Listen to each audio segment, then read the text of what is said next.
Excellent vendredi sur Europe 1, c'est la fin de la semaine. On passe au journal des médias avec Guillaume Janton. Bonjour. Bonjour, à la une ce matin, le débat de France 2 maintenu le 20 avril malgré les polémiques et les doutes sur la participation de certains candidats. Delphine Ernotte réagit aux audiences en berne de France 2 l'après-midi et M6 lance demain sa nouvelle émission de décoration.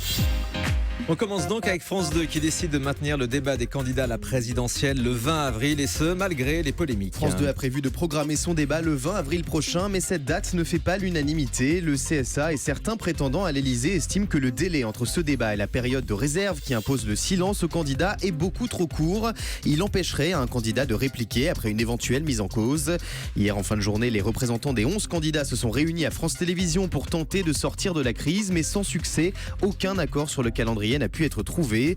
Dans un communiqué, France Télévisions a renouvelé son invitation à débattre le 20 avril. De son côté, Nicolas Dupont-Aignan a demandé à la patronne de France Télévisions, Delphine Ernotte, le maintien de ce débat au nom de la démocratie. Voilà, et si ce débat avait lieu avec des absents, France 2 pourrait décider de laisser des pupitres vides pour les candidats absents. Delphine Ernotte, la PDG de France Télé, réagit aux audiences des après-midi de France 2 en berne depuis la rentrée. La PDG de France Télévisions accorde ce matin une interview au journal Les Échos, l'occasion d'évoquer plusieurs dossiers à France Télévisions, parmi lesquels les scores préoccupants des après-midi de France 2. Alors que la plupart des nouveautés lancées en septembre peinent à trouver leur public, le talk show Actuality a été déprogrammé début mars au profit du jeu Tout le monde a son mot à dire qui pour l'instant ne fait pas d'étincelle côté audience. Mais Delphine Ernotte relativise, le problème est surtout cantonné aux après-midi car l'Access va très bien, l'info à 13h comme à 20h aussi et le matin également. Cela fait une quinzaine d'années que cet horaire est en souffrance, les choix faits à la rentrée 2016 n'ont pas convaincu. Nous allons donc procéder par étapes, dit-elle, de nouveaux changements seraient donc à prévoir. Un documentaire de France 2 crée la polémique. Mercredi, en deuxième partie de soirée, la chaîne du service public proposait à ses téléspectateurs un documentaire infrarouge baptisé Enfants du Terril, vivre malgré la misère, consacré au quotidien du jeune Loïc qui vit dans la précarité avec sa famille dans la cité du 12-14, un quartier déshérité à Lens. Un film que la ville de Lens n'a pas du tout apprécié si on en croit un communiqué publié par La Voix du Nord. Elle dénonce un documentaire à charge sur la cité du 12-14. Contacté par Téléops, le co-auteur du documentaire s'étonne de cette polémique. Je ne comprends pas cette réaction car notre film pourrait se passer dans n'importe quel bassin industriel situé en France. Une polémique qui n'est pas sans rappeler celle de la rue des Allocs sur M6.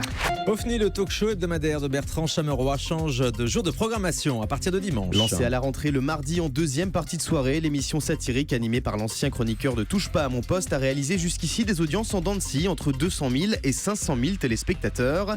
Pour remédier à ces scores irréguliers, W9 a décidé de basculer OFNI le dimanche en prime time. Un changement de programmation logique selon Bertrand Chameroy qui nous dévoile le contenu de la nouvelle formule d'OFNI au micro européen de Benjamin Rabier.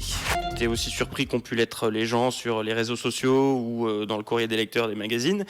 C'est un problème qui est en train d'être réglé et c'est une excellente nouvelle. Ce que ça change sur celui-ci, à la différence du Prime des OFNI Awards, c'est que ce sera vraiment la formule qu'on a sur l'hebdo du mardi, qu'on va booster avec plus de choses qui vont se passer en plateau. Donc ça sera la formule que les habitués du mardi retrouveront, mais pimpée avec elle sera plus événementielle. Je crois qu'on a plus de moyens sur le Prime, donc on aura plus de costumes, plus de moyens pour faire des plus grosses bêtises. Donc j'en suis très très heureux. L'émission sera donc pimpée. Voilà. Expliquez-nous ce que ça veut dire. Pimpé, ça veut dire améliorer. C'est un terme Pimpé, anglais. comme l'émission Pimp My Ride. Ah oui, on améliorait des Les voitures, voitures, voilà. sur MTV. Ouais, j'adorais cette émission. Sur les fans de tuning, tout ça. Ça marche. Ah oui, j'ai les passions Improbable. improbables.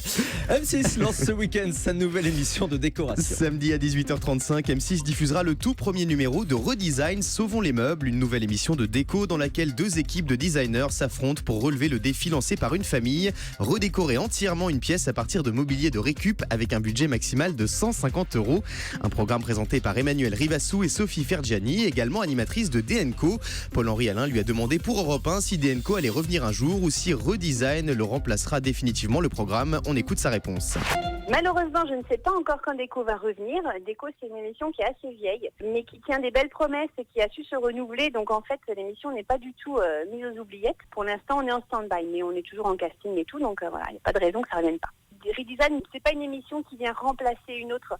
C'est vraiment quelque chose qui est en complément. Donc en fait, Déco en Prime peut tout à fait revenir dans cette version et on y travaille. Ça pourrait tout à fait cohabiter avec du Redesign le samedi et puis le mardi tous les mois un déco, ça serait top. Sophie Ferjani, la spécialiste de la déco sur M6. Un ancien talent de The Voice à l'affiche de la comédie musicale de Pascal Obispo. Décidément, le talent show de TF1 est un véritable tremplin pour les artistes. Anne Silla, finaliste de The Voice 4, sera prochainement à l'affiche de Jésus, une comédie musicale dirigée par Pascal Obispo. La jeune femme y campera le rôle de Marie. La première de ce spectacle se déroulera le 17 octobre au Palais des Sports à Paris. Anne Silla qui multiplie les projets. En plus de cette comédie musicale, elle prépare également une tournée dans toute la France. Voilà, c'est pas la première comédie musicale de Pascal Obispo. On se souvient des 10 commandements qui étaient absolument magiques il y a quelques années. Allez, on termine avec le chiffre du jour. 2,4 millions d'euros, c'est le résultat net des bénéfices de France Télévisions en 2016. Un chiffre qui permet au groupe d'être bénéficiaire pour la deuxième année consécutive, mais surtout au résultat d'exploitation d'être dans le vert, une première depuis 2012. Une satisfaction pour la présidente Delphine Ernotte, arrivée à la tête de l'entreprise publique en 2015. Merci beaucoup Guillaume.